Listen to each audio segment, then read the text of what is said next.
Kurdish വിപ്ലവകാരിയുണ്ടായിരുന്നു.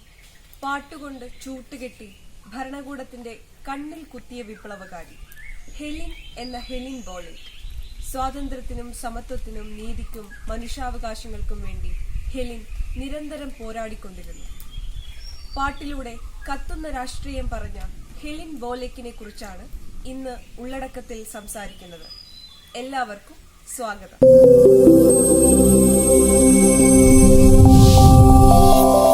കോവിഡിനെ ഭയന്ന് ലോകമൊട്ടാകെയുള്ള മനുഷ്യർ നിലനിൽപ്പിനായി ഉൾവലിഞ്ഞ അതേ കാലത്താണ് തുർക്കിയിലെ ഭരണകൂട അതിക്രമങ്ങൾക്കെതിരെ സമരം ചെയ്ത ഒരു യുവതി മരണമടഞ്ഞത്.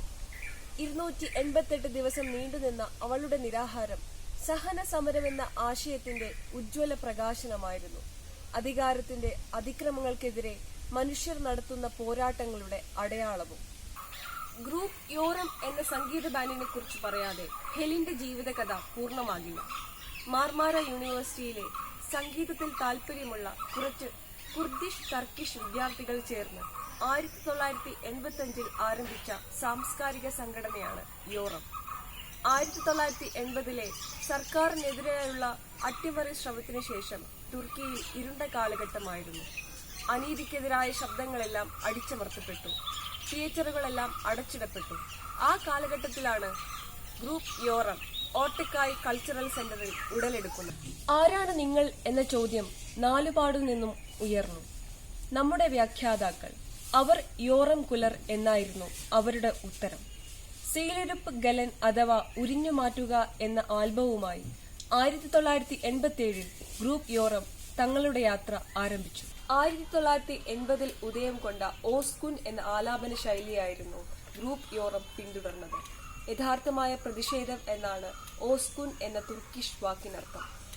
സാസ്, കവാൽ എന്നീ പരമ്പരാഗത സംഗീതോപകരണങ്ങളോടൊപ്പം കീബോർഡ്, ഗിറ്റാർ, ഡ്രം, ബാസ് എന്നിവയും തുർക്കിഷ്, കുർദിഷ്, നാടോടി സംഗീതവും റോക്ക്, ജാസ് എന്നീ ശൈലികളും കൂട്ടിച്ചേർത്ത ഫ്യൂഷൻ സംഗീതം ഉപയോഗിച്ച് പ്രതിഷേധത്തിന്റെ രാഷ്ട്രീയമാണ് ഗ്രൂപ്പ് യോറം പാടിയത്.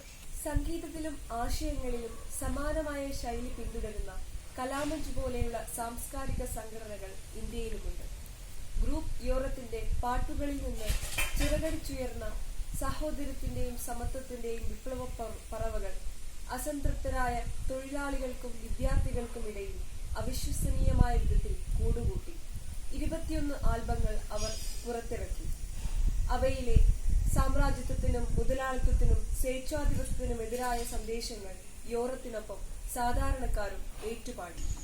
ഭരണചക്രങ്ങൾക്കിടയിൽപ്പെട്ട് ഞെരിഞ്ഞു പോകുമെന്നറിഞ്ഞിട്ടും മരണമാണ് തൊട്ടുമുന്നിലുള്ളതെന്ന് ഉറപ്പായിട്ടും നിലപാടുകളിൽ നിന്ന് ഒരിഞ്ചു പോലും പിറകോട്ടു പോകാതെ ഹെലിനെ പോലെ അനേകമായിരം കലാകാരന്മാർ അധികാരത്തിന് മുന്നിൽ ഇന്നും തലയുയർത്തി നിൽക്കുന്നു. മരണം എത്ര ദുർബലമാണെന്ന് ജീവിതം കൊണ്ട് പ്രഖ്യാപിക്കുന്നു.